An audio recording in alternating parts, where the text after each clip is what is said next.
Hello বন্ধুগণ, অনেক দিনের ইচ্ছা ছিল আমার বাড়িতেই পারফেক্ট ভাবে দই সেট করব, কিন্তু অনেকবার ট্রাই করার পরও আমি দইটা কিন্তু সঠিকভাবে সেট করতে পারিনি। কয়েক বছর পর নতুন ভাবে ট্রাই করতেছি আবার এভাবে। আগে থেকে দুধগুলা জাল করে নিয়ে আমি অর্ধেকেরও কম করে নিয়েছি। একদম ঘন করে জাল করার পর এরকম কিন্তু সর পড়ে যাবে। বন্ধুগণ, আমি আজকে অল্প করে দই বানাবো, কারণ বেশি দই বানাবো না। এর আগে কিন্তু দই বানাতে গিয়ে আমি ঘোল খেয়েছি। এখানে নিয়েছি মিষ্টি দই, সেটা আমি ভালো করে বিট করে নিয়েছি। আর এখন আমি যে দুধটা জাল করে রেখেছিলাম সেই দুধের মধ্যে সরটা দিয়ে দিলাম। এখন একটা হ্যান্ড বিট দিয়ে দুধের সরগুলা ভালো করে দুধের সঙ্গে মিশে নিতে হবে। আর এই কাজটা একটু সময় ধরে করতে হবে, কারণ দুধের সর যত ভালোভাবে দুধের সঙ্গে গলে যাবে তাই কিন্তু দইয়ের মধ্যে একটা মাখা মাখা ভাব চলে আসবে। বন্ধুগণ, এখন আমি দইয়ের বীজগুলা দিয়ে দিচ্ছি। আর দইয়ের বীজগুলা কিন্তু আগে থেকেই আমি একটু বিট করে রেখেছিলাম। এরপর ওই দইগুলা কিন্তু আমি দুধের মধ্যে দিয়ে ভালোভাবে আবার বিট করব।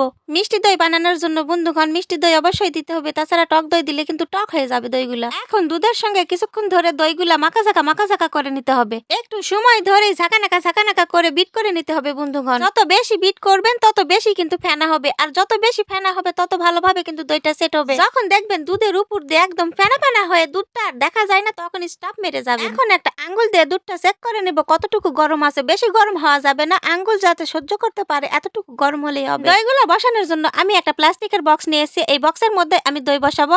দুধগুলো ঢালার সময় একটু উপর থেকেই ঢালতে হবে বন্ধুগণ, কারণ যত উপর থেকে ঢালবেন একটু ফেনা ভাব আসবে, আর ওই ফেনা ভাবটাই কিন্তু দইয়ের উপরের সর হবে। আমি আরো দুইটা ছোট ছোট আইসক্রিমের বক্স নিয়েছি, এইগুলাতেও কিন্তু আমি দই বসাবো। কত পারফেক্ট ভাবে হয়েছে বন্ধুগণ, উপরে কিন্তু একদম ফেনা হয়েছে।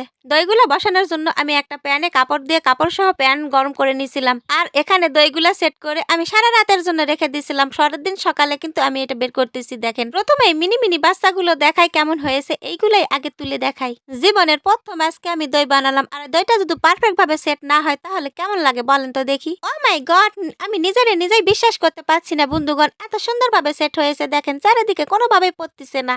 আমি তো মহা এক্সাইটেড হয়ে আছি। কেটে দেখাই চলেন, দেখেন কতটা পারফেক্ট ভাবে হয়েছে, আর উপরের শটটা কেমন মোটা হয়ে পড়েছে। আমি কিন্তু অনেক চেষ্টার পর এই দই বানানটা শিখে গেছি বন্ধুগণ, তোমরাও কিন্তু পারবেন। আমার এই ভিডিওটা দেখে একবার বানিয়ে ফেলেন, বুঝছেন? তাহলে কিন্তু আমার চেয়েও অনেক ভালোভাবে হয়ে যাবে। আমি কিন্তু কখনোই দই বানাইনি, আমি আগে দই বানাতে পারতাম না, এখন কিন্তু দই বানানো আমি শিখে গেছি।